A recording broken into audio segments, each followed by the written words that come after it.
UP और मध्य प्रदेश के बाद अब छत्तीसगढ़ की सियासत में भी बुलडोजर की एंट्री हो गई है। ठीक विधानसभा चुनाव से पहले बुलडोजर को लेकर बयानबाजी शुरू हो गई है। बीजेपी ने ऐलान कर दिया है कि अगर छत्तीसगढ़ में सरकार बीजेपी की आई तो अपराधियों पर बुलडोजर चलाएंगे। जाहिर है कि बीजेपी बिरनपुर में हुई घटना के बाद से ही कांग्रेस को निशाने पर लिए हुए है। अपराधियों पर कार्रवाई नहीं करने के आरोप भी वो कांग्रेस सरकार पर लगा रही है और अब बीजेपी के बुलडोजर वाले बयान को भी इसी घटना से जोड़कर देखा जा रहा है। कि अपराध पर तो निश्चित रूप से बुलडोजर चलेगा और 15 साल में आपने देखा है, 15 साल में कहां पर छत्तीसगढ़ में कर्फ्यू लगा था? 15 साल में इस प्रकार का सांप्रदायिक सौहार्द कहां बिगड़ा था? ये 4.5 साल में ही क्यों बिगड़ा है? हम तो ये पूछना चाहते हैं मुख्यमंत्री से, और आप लोग भी पूछिए मुख्यमंत्री जी से कि 4.5 साल में ये परिस्थिति क्यों बनी, 15 साल में क्यों नहीं बनी। इधर नेता प्रतिपक्ष के बयान के बाद बुलडोजर पर सियासत भी तेज हो गई है। सीएम भूपेश बघेल ने बयान पर पलटवार किया और कहा कि बीजेपी कुछ भी करे लेकिन सफल नहीं होगी। उनको मौका नहीं मिलेगा। छत्तीसगढ़ की जनता, जो छत्तीसगढ़ के जो स्वाभिमान, तो सभी समाजों को, सभी वर्गों को, ऐसा नहीं है कि हमने कहीं विभाजन किया हो। इनके 2 ही काम हैं, धर्मांतरण और सांप्रदायिकता। आज सभी वर्ग का कार्यक्रम वहां हो रहा है, तो सबको सम्मान देने का काम। राजनीतिक विश्लेषकों का मानना है कि बीजेपी 2023 की पिच बुलडोजर के सहारे तैयार करने की कोशिश कर रही है, क्योंकि यूपी और मध्य प्रदेश में बुलडोजर की कार्रवाई ने सबका ध्यान खींचा था। ऐसे में बीजेपी की कोशिश विधानसभा चुनाव से पहले बुलडोजर के जरिए जनता के बीच सुशासन का संदेश पहुंचाने की है। खैर, बुलडोजर की एंट्री के बाद चुनाव में बीजेपी को इसका कितना फायदा मिलता है, ये बड़ा सवाल है। Bureau report, Bansal news.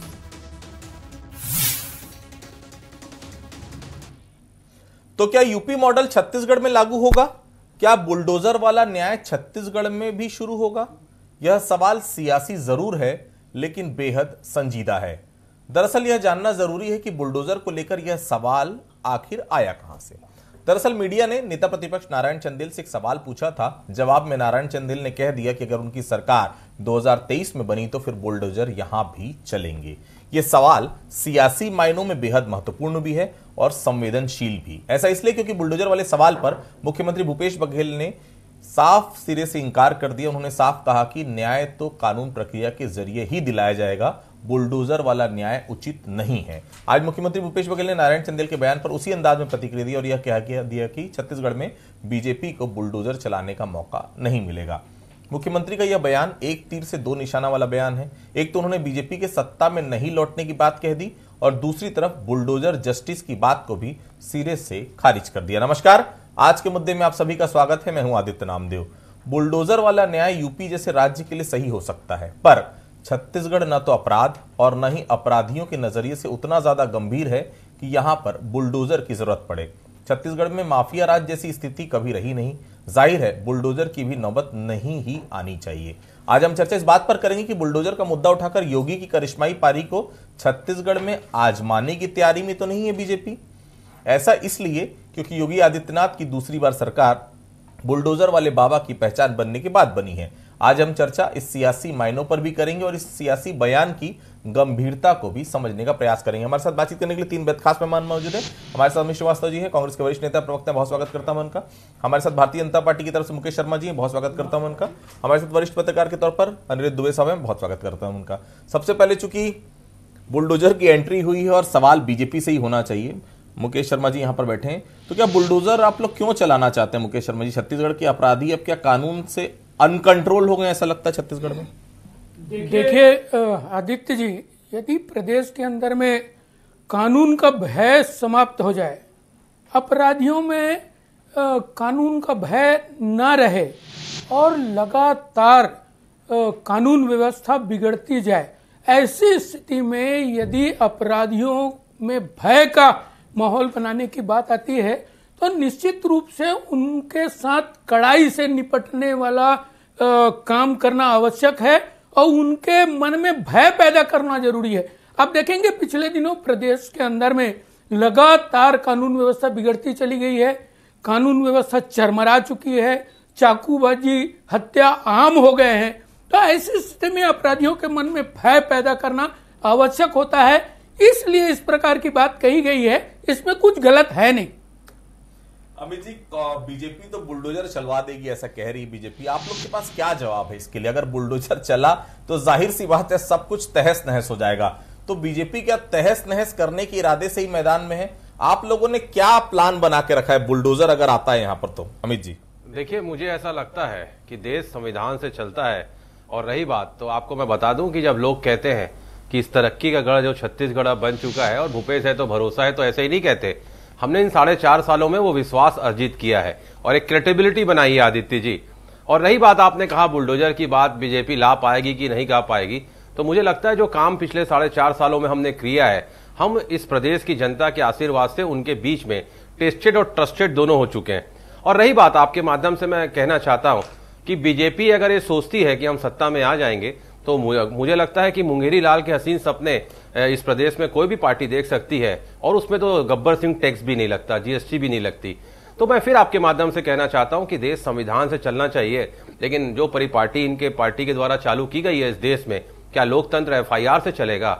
मैं आपके माध्यम से कहना चाहता हूं कि अगर कोई अपनी बात रखना चाहता है, और अगर कोई जिस प्रकार से इन्होंने कहा कि धमक होनी चाहिए, तो मैं आपको बता दूं, हमारे गृह मंत्री जी, हमारे डीजीपी साहब और हमारे सीएम साहब तीनों ने हमेशा ये कहा है अधिकारियों को कि अपराधियों के बीच में खौफ दिखना भी चाहिए और खाकी की चमक और बूटों की धमक हमेशा लोगों के बीच में दिखनी चाहिए, और जनता के बीच में एक विश्वास होना चाहिए कि हमारी सरकार अपनी और ये उनकी सुरक्षा की जिम्मेदारी और जवाबदारी हमारी है। लेकिन बहुत सबसे बड़ी दिक्कत इस देश में आज ये हो गई है आदित्य जी कि जिस प्रकार से प्रजातांत्रिक मूल्यों को ध्वस्त किया जा रहा है, लोकतंत्र को कलंकित किया जा रहा है और एक खौफ का वातावरण जो निर्मित किया जा रहा है, तो कहीं ना कहीं मुझे ऐसा लगता है कि आज इस देश में बैठी हुई सरकार और भाजपा के लोग, कई उनके आने के बाद उन्होंने देश में कई परिभाषाएं बदलने का प्रयास किया है, लेकिन देश की जनता को मैं धन्यवाद देना चाहता हूं कि आज भी देश संविधान से चल रहा है और जनता का प्यार, आशीर्वाद और जनता का विश्वास देश के संविधान में है, ना कि बीजेपी में। दुबे साहब, हमने बीजेपी और कांग्रेस दोनों से ही सवाल बड़े मजाकिया लहजे में पूछा था, लेकिन आज जो बयान बुलडोजर को लेकर सामने है उसके सियासी मायने आप किस तरह से देखते हैं दुबे साहब? देखिए आदित्य जी, जहां तक के अभी छत्तीसगढ़ की बात है, और सियासी मायने शब्द बहुत अच्छा चुना आपने। अभी तक ये माना जा रहा था कि गुजरात फार्मूले पे भारतीय जनता पार्टी जो छत्तीसगढ़ में चुनाव लड़ सकती है। गुजरात फार्मूला मतलब बहुत सारे पुराने शहरों की टिकट काटना, जो कि ये होगा ऐसी संभावना मुझे भाजपा में नजर आती है। अब दूसरी बात, बुलडोजर, ये यूपी का फार्मूला है बुलडोजर। मतलब अब ये इससे ये संकेत मिल रहा है कि छत्तीसगढ़ में भारतीय जनता पार्टी जो है गुजरात और उत्तर प्रदेश के मिक्स फार्मूले पर चुनाव लड़ सकती है, और दोनों राज्यों में अपनी जगह असर भी दिखा। मतलब वहां तो जो चेहरे बदले, तो गुजरात में परिणाम बड़े सकारात्मक आए, और फिर जहां तक कि उत्तर प्रदेश में योगी जी की बात है तो दोबारा चुनकर आए। उत्तर प्रदेश के लोग जो कहते हैं, मतलब सामान्य चर्चा पे, राजनीतिक चर्चा से कभी अलग हट के बात करें वहां के सामान्य आदमी से, तो बोलते हैं खौफ कम हुआ है। पहले महिलाएं रात में नहीं गुजर सकती थी, अब गुजरती हैं और आ जा सकती हैं, सारी चीजें हैं। तो खैर, तो ये जो है अब कुल मिला के बहुत रोचक स्थिति में। और आज जो बुलडोजर शब्द को लेके जो मैंने देखा, आपने जैसे नारायण चंदेल जी का उल्लेख किया कि उन्होंने कहा है बुलडोजर शब्द, यही नहीं, आज दोनों, मतलब नारायण चंदेल जी नेता प्रतिपक्ष ने तो किया, प्रदेश भाजपा अध्यक्ष अरुण साव जी ने भी आज बुलडोजर को लेकर कहा है, और दोनों की जो है बॉडी लैंग्वेज देखने लायक थी। तो कुल मिला के आज जो भारतीय जनता पार्टी की तरफ से जो राजनीतिक गेंदबाजी थी मैदान पे, वो कुछ बहुत आक्रामक नजर आई। मुकेश शर्मा जी, आप लोग क्या योगी की छवि के सहारे 2023 का चुनाव जीतना चाह रहे हैं? और अगर आप लोगों ने योगी की छवि बनाना चाह ही रहे हैं, तो कौन है ऐसा कट्टरवादी हिंदू नेता आपको लगता है आपकी पार्टी में, और कौन है ऐसा कड़ा डिसीजन लेने वाला जो आपका डिसीजन जिस तरह से योगी ले सकते हैं उस तरह से डिसीजन लेने वाला ऐसा कोई शख्स तो नजर आता नहीं। और सबसे बड़ी बात है, आपके कई ऐसे बहुत सारे नेता हैं जो अधिकतर नेताओं के दामन में दाग लगे हुए हैं। मुकेश जी, आदित्य जी, यदि अपराध होगा, अपराधी सर उठाएगा, माफियाओं का राज होगा, और उसके ऊपर में यदि बुलडोजर चलता है तो ये गलत कहां है? गलत जहां भी चला वहां गलत था क्या? यदि ऐसे लोगों के ऊपर में कार्रवाई होती है, बुलडोजर चलता है, यदि उनके ऊपर में कार्रवाई होती है, मेरी बात पूरी होने दीजिए, मेरी बात पूरी होने दीजिए जी, तो उनके ऊपर में कार्रवाई होती तो ये गलत कहां है? यदि माफिया अपराधी सर उठाते हैं तो उनको कानून का भय होना चाहिए और जनता को, प्रदेश की जनता को भय मुक्त वातावरण भी देने का काम सरकार का है, जो ये सरकार कहीं ना कहीं इसमें फेल दिखती है। दूसरी बात, हमारे कांग्रेस के प्रवक्ता भाई बता रहे थे कि भाजपा आएगी नहीं, तो इतने अहंकार की जरूरत नहीं है। 15 साल इसी प्रदेश की जनता ने भारतीय जनता पार्टी को आशीर्वाद दिया है। इस प्रदेश को हमने बनाया है, छत्तीसगढ़ बनाया है, संवारा है, और आज जो स्थिति दिखती है, सारे विकास के काम बंद पड़े हुए हैं, सारे विकास के काम बंद पड़े हैं, कानून व्यवस्था ध्वस्त हो गई, चरमरा गई है, ये दिख रहा है। ये मैं नहीं बोल रहा हूं, रोज यदि पेपर का फ्रंट पेज आप उठा के देखें तो चाकूबाजी, हत्या, ये आम हो गया है। तो ऐसी स्थिति में अपराधियों के मन में भय हो, इसके लिए यदि कोई विचार आता है, चर्चा होती है, तो इसमें गलत कहां है? अमित जी, मुख्यमंत्री का आज बयान 2 मायनों में आया है। एक तो बीजेपी की सरकार नहीं आने वाली, और दूसरा यह कि बुलडोजर यहां पर चलेगा नहीं। इस बयान के मतलब क्या है? क्या ये माना जाए कि अभी से कांग्रेस जो है वो बहुत ज्यादा ओवर कॉन्फिडेंस में नजर आ रही है? अमित जी, देखिए, ओवर कॉन्फिडेंस नहीं, जब आपकी प्रैक्टिस अच्छी होती है और जब आप साल भर पढ़ाई करते हैं तो एग्जाम में, पेपर में कुछ भी क्वेश्चन आ जाए, आपका वो कॉन्फिडेंस होता है। और मुझे लगता है confidence is always good, over confidence is always bad. लेकिन जो व्यक्ति 4.5 साल तक लगातार जनता के बीच में जन कल्याणकारी योजनाएं लेकर आया हो, लोक कल्याणकारी योजनाएं लाया हो, जो जनता जब कहती है कका भूपेश है तो भरोसा है, कांग्रेस की सरकार है तो भरोसा है। और मुझे लगता है कि भाजपा जो माहौल बना रही है, बुलडोजर आ जाएगा, तो मुझे लगता है आदित्य जी कि मौसम चुनावी है, इसलिए मुद्दा बहुत सियासी है।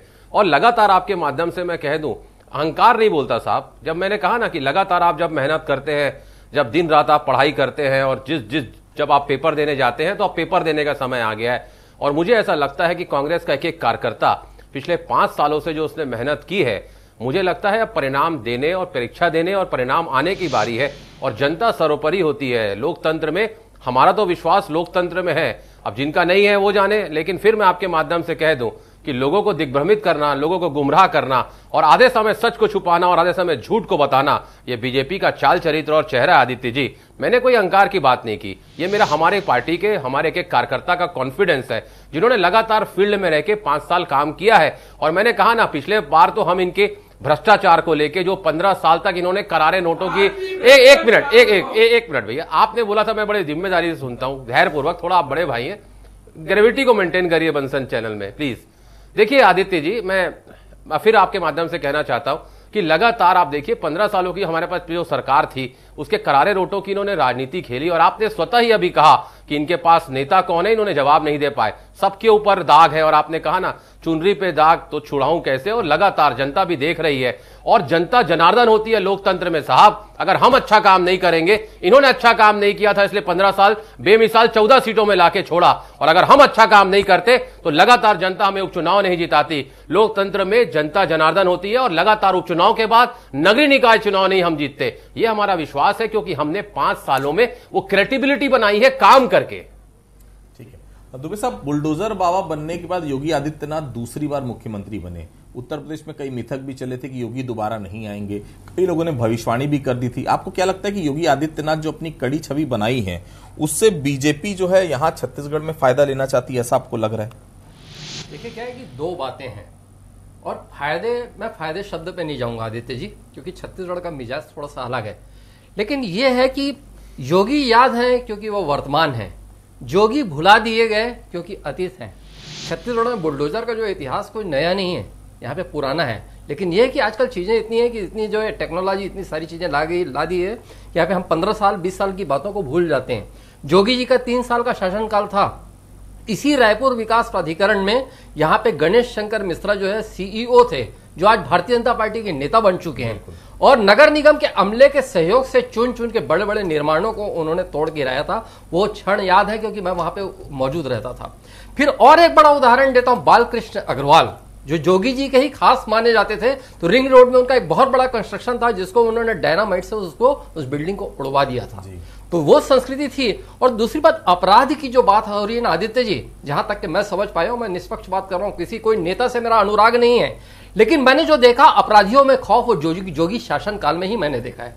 हालांकि भूपेश बघेल जी ने जब मुख्यमंत्री की उन्होंने शपथ ली तो उन्होंने बाद में कहा था कि हमारा गृह मंत्री जो रहेगा वो कहीं ना कहीं उसकी उपस्थिति दिखेगी और कहीं ना कहीं उसका रुतबा दिखेगा। ताम्रध्वज साहू जी एक सुलझे हुए नेता है, प्रयास करते रहे हैं, इसमें कहीं कोई दो मत नहीं है, लेकिन फिर भी छत्तीसगढ़ में आम तौर पे जो है, चाहे वो प्रिंट मीडिया में पढ़ने मिले या इलेक्ट्रॉनिक मीडिया में दिखे, कुल मिला के जो अपराधों की जो स्थिति है, मतलब ये देख के थोड़ा सा क्या है कि सीने में दर्द तो होता है और निश्चित रूप से छत्तीसगढ़ में और जो है खौफ की जरूरत है। जी मुकेश शर्मा जी, अच्छा ये बताइए कि मुख्यमंत्री ने तो बोल दिया कि यहाँ पर आपको बुलडोजर चलाने का मौका नहीं मिलेगा, अरमान आपका अधूरा तो नहीं रह जाएगा मुकेश जी बुलडोजर चलाने का? जी, जैसा वातावरण है, इनके मंत्री कह रहे हैं कि हम चुनाव नहीं लड़ेंगे, भ्रष्टाचार चरम पे है, इनके अध्यक्ष कह रहे हैं, तो और जो योजनाओं के माध्यम से गरीबों को लाभ मिलना चाहिए वो भी नहीं मिल रहा है, उसको भी रोका जा रहा है। तो कहां जनता खुश है? कहीं ना कहीं जनता ये समझ चुकी है कि इनके कथनी और करनी में फर्क है। ये 4.5 साल के अंदर में ये शांति का टापू छत्तीसगढ़ हुआ करता था, आज जल रहा है छत्तीसगढ़। ये कहते हैं और ये इन्हीं की बोली हुई बात है कि ये आग में घी डाल रहे, माने आग लग चुकी है, ये मानते हैं। तो छत्तीसगढ़ में ऐसा वातावरण बना क्यों और उसको आप संभाल नहीं पाए? निश्चित रूप से यहाँ की जनता अब मन बना चुकी है कि अब कांग्रेस पार्टी से मुक्ति उनको चाहिए और लगातार भारतीय जनता पार्टी के तरफ देख रहे हैं। लोग सड़कों में हैं, लगातार भारतीय जनता पार्टी के साथ मिलके सरकार के विरोधी जो भी कार्यक्रम प्रदर्शन आ रहे हैं, अब देख रहे हैं जनता जुड़ रही है। पिछले दिनों अनेक कार्यक्रम हुए, अब तो कहीं ना कहीं जनता को ऐसा लग रहा हुआ है कि हमारे साथ भुलावा हुआ है, हमको छला गया है। और ये निश्चित रूप से मुकेश जी, कुल जमा 3 बड़े आंदोलन है आपके खाते में इस 4.5 साल में, केवल 3 आंदोलन। आप देखिए लगातार जनता अब जो है कांग्रेस से ऊब चुकी है, मुक्ति चाहती है इससे। ऐसा वातावरण कभी छत्तीसगढ़ में था नहीं। तो यहाँ कौन है जवाब में योगी आदित्यनाथ आपके पास? कोई है ऐसा चेहरा? भारतीय जनता पार्टी के अंदर में नेताओं की कमी नहीं है। आप समय आने दीजिए, समय आने के साथ में सब कुछ उत्तर मिल जाएगा। भारतीय जनता पार्टी में अनुभवी नेताओं की फहरिस्त है, तो आपको सवाल का जवाब मिल जाएगा। ठीक है अमित जी, योगी आदित्यनाथ कट्टर हिंदूवादी नेता हैं। आज मुख्यमंत्री जब जवाब दे रहे थे धर्मांतरण और सांप्रदायिकता का जिक्र उन्होंने किया, तो आप लोगों को शक है क्या कि धर्मांतरण सांप्रदायिकता का मुद्दा आने वाले वक्त में और बढ़ेगा, इसलिए बीजेपी छत्तीसगढ़ में बुलडोजर की एंट्री करवाना चाहती है? आदित्य जी, आप किसी भी देश में बीजेपी के किसी भी नेता से आप महंगाई पे बात कर लीजिए, लोगों की घटती हुई कमाई और बढ़ती हुई महंगाई पे वो बात नहीं करेंगे। रोजगार पे बात कर लीजिए, वो नहीं करेंगे। इनका मुद्दा क्या रहता है आप अच्छे से जानते हैं, हिंदुस्तान पाकिस्तान, हिंदू मुसलमान और कब्रिस्तान शमशान, यही तो इनके मुद्दे रहते हैं। ज्वलंत मुद्दा विकास के मुद्दों पे कभी बात नहीं करते। और रही बात आपने अभी कहा, तो मैं आपको बता दूं, इनकी पूर्व प्रभारी जो थी उन्होंने कहा था हम मोदी जी पे चुनाव लड़ेंगे। अभी जब ओम माथुर जी आए तो उन्होंने कह दिया हम दिल्ली पे डिसाइड करेंगे। तीसरे कोई आए वो उन्होंने कह दिया कि इनके विधायक डिसाइड करेंगे। और अभी आपने जब पूछा तो इन्होंने आपको वो नाम नहीं बता पाए, क्योंकि सारे के दाग इतने ज्यादा लगे हुए 15 सालों में करारे नोटों की जो यहां पर राजनीति खिली है। और ये कहते थे जहां कीचड़ है वहां कमल खिलता है, तो प्रदेश की जनता ने बता दिया कि जहां कीचड़ ही कीचड़ है, कमल तो जो मुरझाने लग गया है। तो कहते ना इनके पांव के नीचे जमीन नहीं, लेकिन फिर भी इन्हें यकीन नहीं। ठीक है, कोई बात नहीं, जनता के बीच में हम जा रहे हैं, हम लगातार काम कर रहे हैं। और आदित्य जी, मैं आपको बता दूं कि मुख्यमंत्री ने जो कहा है इनका मुद्दा सांप्रदायिकता और धर्मांतरण, दो इनका मुद्दा रहता है। और रही बात, आपके माध्यम से बता दूं, सबसे ज्यादा चर्च इनके कार्यकाल में बने। मुख्यमंत्री जी ने भी कहा है उस समय सारे लोग मौन रहते थे। इनका चाल चरित्र और चेहरा यही है, जब ये पक्ष में रहते हैं तो इनका कुछ और स्टैंड रहता है, जब विपक्ष में रहते हैं तो इनका स्टेटमेंट कुछ और रहता है। तो जनता सारी चीजों को समझती है साहब, और जनता के बीच में हम, मेरे से कहा 4.5 सालों से हम जनता के बीच में हम काम कर रहे हैं। अगर ये अच्छा काम करते हमें मौका नहीं मिलता, और हम अच्छा काम करें तो इन्हें मौका नहीं मिलेगा। और जब हम इस बात को कहते हैं तो ये कहते हैं अहंकारी हो गए। और रही बात, ये कहते हैं कि कांग्रेस से मुक्ति चाहती है। आज भी आप सर्वे करा लीजिए इस देश की जनता के बीच में। आज जनता के बीच में जब हमारी माताएं बहनें जब कुकिंग करती हैं ना, जब तेल डालती हैं, तो उनका दिल जलता है कि कैसे आज इस तेल का रेट बढ़ गया है, खाने की चीजों का रेट बढ़ गया है। लेकिन उस पर कोई भी बीजेपी का लीडर बात करना नहीं चाहता। बात करना नहीं चाहता। आप देखिए कि लगातार डबल डिजिट में आरोप आपके ऊपर भी लगते हैं कि आप तुष्टीकरण की राजनीति करते हैं, नहीं करते हैं तो आप बैजनाथ पारा का हाल देख लीजिए, रात भर खुला रहता है। क्या धर्म विशेष को वहां पर आप लोग अलग से, रायपुर में क्या शहर में 2 कानून चलते हैं? छोटा पारा अगर आप चले जाइए, अनिरुद्ध जुबैर जी का तो बचपन वहीं पर बीता है। आप जैसे ही चिकनी मंदिर के सामने वाली रोड में जाते हैं तो एक कार नहीं घुस सकती, इंप्रोचमेंट हो गया पूरा सड़क में। तो क्या ये धर्म विशेष को तुष्टीकरण का भी काम करने की कोशिश कर रही है आपकी सरकार, जो आरोप लगातार भारतीय जनता पार्टी लगाती है? जी देखिए, मैं आपके माध्यम से बता दूं कि एक अगर मोहल्ले में 2 कानून कैसे है? देखिए, एक शहर में कभी नहीं होता, एक शहर में कभी भी 2 कानून कांग्रेस कभी भी ऐसा नहीं चला सकती, क्योंकि हम लोग का ये मानना है कि मैंने पहले ही आपको डिबेट में कहा कि हम संविधान पे आस्था रखने वाले लोग हैं, गांधी विचारधारा के लोग हैं। और दूसरा मैं आपके बात बता दूं कि जो संविधान में आस्था रखता है ना Aditya ji, we all are bounded by our law, हम लॉ से चलने वाले लोग हैं। और एक शहर में 2 कानून, बिल्कुल भी कोई संविधान नहीं है, एक ही संविधान। चलिएगा अमित जी को मेरा कमेंट्स आना है क्या? जी देखिए, मान नहीं रहे अमित जी, एक बार शाम को घुमा के लाइएगा उनको, रविवार को दिन में कभी भी छोटा पारा वाले एरिया में और रात में कभी बैजनाथ पारा में। मैं आपको बता दूं आदित्य जी, मेरा पूरा बचपन बैजनाथ पारा में बीता है।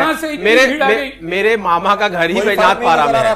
मैं बचपन से उस गलियों में खेल के बड़ा हुआ। वास्तव में तुष्टीकरण पे विश्वास करने वाले लोग हैं ये, और हमारे साथ आदित्य जी मैं क्या कि समाधान पे जाना चाहूंगा। मैं बात समाधान की करूंगा, और देखिए उस समाधान में बुलडोजर भी आ जाएगा। उसका मैं उदाहरण देता हूं कैसे, और उससे आप लोगों को तत्काल याद नहीं आ रहा होगा, उस सब हम चारों प्रभावित हुए, मुकेश जी और हमारे भाई अमित जी और आदित्य, आप तो ही हैं और मैं भी हूं। मैं पटवा सरकार जी के समय में जाना चाहूंगा, जब पटवा जी की सरकार थी, तब नगरीय प्रशासन मंत्री बाबूलाल गौर ने ऑपरेशन ड्रेन टू ड्रेन चलाया, और यहाँ पे नाली से नाली तक निर्माण तोड़ना तो पहले उन्होंने अपने यहाँ का तोड़वाया, उसके बाद पूरा प्रदेश इसमें प्रभावित हुआ, और जब चीनें टूटी उनको बुलडोजर मंत्री कहा जाने लगा था। तो आदित्य जी, जिस आप अवैध निर्माण और अवैध कब्जे की बात कर रहे हैं, किसी एक वर्ग विशेष से न जोड़ते हुए सबके लिए एक समान लागू करके कोई नीति बना लीजिए। और अगर कहीं आपको कहीं भी खटकता है, और कहीं भी अगर कहीं आपत्तिजनक लिखता है, और कहीं भी अवैध निर्माण दिखता है, तो उसको धराशायी करने में कहीं कोई दिक्कत नहीं है। तो चुनाव के समय बुलडोजर की एंट्री से क्या भारतीय जनता पार्टी को छत्तीसगढ़ में मदद मिलेगी, अनिरुद्ध साहब, जो लग रहा है? और बुलडोजर की एंट्री को क्या सियासी रूप से बहुत गंभीरता से देखा जाना चाहिए, दुबे साहब? देखिए, क्या है कि आज जो मैं साव जी का और जो है अपना नारायण चंदेल जी का जो बॉडी लैंग्वेज मैंने देखा, जिस हिसाब से वो बोल रहे थे, और ये मतलब तात्कालिक है, कल तक के यहाँ पे बुलडोजर शब्द का इस्तेमाल भारतीय जनता पार्टी का कोई नेता करते नहीं दिखता था। और ये भी नहीं बोलता था कि गुजरात का फार्मूला यहां पर लागू होगा, लेकिन मीडिया लगातार लिख रहा था, चैनलों में चल रहा था कि गुजरात का फार्मूला यहां पर लागू हो सकता है। लेकिन अब बुलडोजर की एंट्री हो गई तो गुजरात के फार्मूले पे तो चलेंगे ही, निश्चित रूप से ऐसा लगता है। अब बात हो गई बुलडोजर की, तो मिक्स जो फार्मूला है उस पर भारतीय जनता पार्टी आगे बढ़ती दिखेगी, ऐसा मेरा अपना अनुमान है। अमित जी, बुलडोजर आ रहा है गुजरात के चलते, मतलब साफ है नए नए चेहरे विधानसभा में देखने को मिलेंगे। आपके जो नए चेहरे हैं, जो पहली बार चुनाव जीते हैं, आप ही की रिपोर्ट बताती है उसमें आधे से ज्यादा चुनाव दूसरी बार लड़ेंगे तो हार जाएंगे। रिपोर्ट आपके पास भी होगी अमित जी। देखिए, मुख्यमंत्री जी ने पहले ही उनको 6 महीने पहले वो कर दिया था, अलर्ट कर दिया था, और इन 6 महीनों में मुझे लगता है कि काफी लोगों ने अपने सुधार भी कर लिया है। और आपके माध्यम से मैं फिर कह दूं कि ये कुछ भी ले आए आदित्य जी, हम तो उस पार्टी के सदस्य हैं, उस पार्टी के मेंबर हैं जो अंग्रेजों से नहीं डरे, तो इन फिरंगियों से, हम जब फिरंगियों से नहीं डरे तो इन संगियों से क्या डरेंगे, तो अलग बेटर है। और आपके माध्यम से मैं फिर कह दूं, कांग्रेस का एक एक कार्यकर्ता चुनाव के लिए तैयार है, और आने वाले समय में जिस प्रकार से हमने जो काम किए हैं वो जन जन तक पहुंचा है, हम और पहुंचाएंगे। और आपके माध्यम से मैं कह दूं कि कुछ भी फॉर्मूला ला लें, चाहे गुजरात का फॉर्मूला, ये हर जगह ये जाते हैं, बंगाल में ये हारे। और आज आपको मैं बता दूं बड़ी जिम्मेदारी के साथ कि पूरे देश में 32% वोट अगर इन्हें मिला है, मतलब 68% जनता इनके साथ आज भी नहीं है। तो इतना गुमान ये ना करें, वेस्ट बंगाल में हारे, बिहार में हारे, और दिल्ली में हारे, मध्य प्रदेश, छत्तीसगढ़, राजस्थान, ये अलग बात है कि मैंने कहा ना, इनका विश्वास, इनका लोकतंत्र में विश्वास नहीं। आप जो कहते हैं सुनामी चल रही है, एक मिनट आप जो एक मिनट मुकेश भैया आप लोग जो कहते हैं सुनामी चल रही है, जो सुनामी चल रही है वो मैं जनता को बता रहा हूं कि आप सिर्फ 32% वोट 26 पार्टी के सहयोग से। ये अलग विषय है कि आपके अहंकार के कारण 4-5 आपके जो पुराने दल थे वो आपका साथ छोड़ के चले गए। देखिए, निश्चित रूप से यहां अपराधियों में भय का वातावरण होना चाहिए। धर्मांतरण छत्तीसगढ़ में नहीं चलेगा, तुष्टीकरण छत्तीसगढ़ में नहीं चलेगा। छत्तीसगढ़ के गरीब लोगों को न्याय मिलना चाहिए, भय मुक्त वातावरण होनी चाहिए, ये हमारी मांग है। और हमारी सरकार आई तो हम निश्चित रूप से ये वातावरण बना के देंगे, क्योंकि 15 साल में भी इतना बुरा स्थिति छत्तीसगढ़ का कभी नहीं रहा, कभी नहीं रहा। सरकार साथी हेलमेट पहना करते थे, ये भयमुक्त वातावरण था। ठीक। तो देखिए बहुत साफ है, छत्तीसगढ़ में आदिवासियों के आरक्षण को लेकर जो रार शुरू हुई थी वो धर्मांतरण पर गई।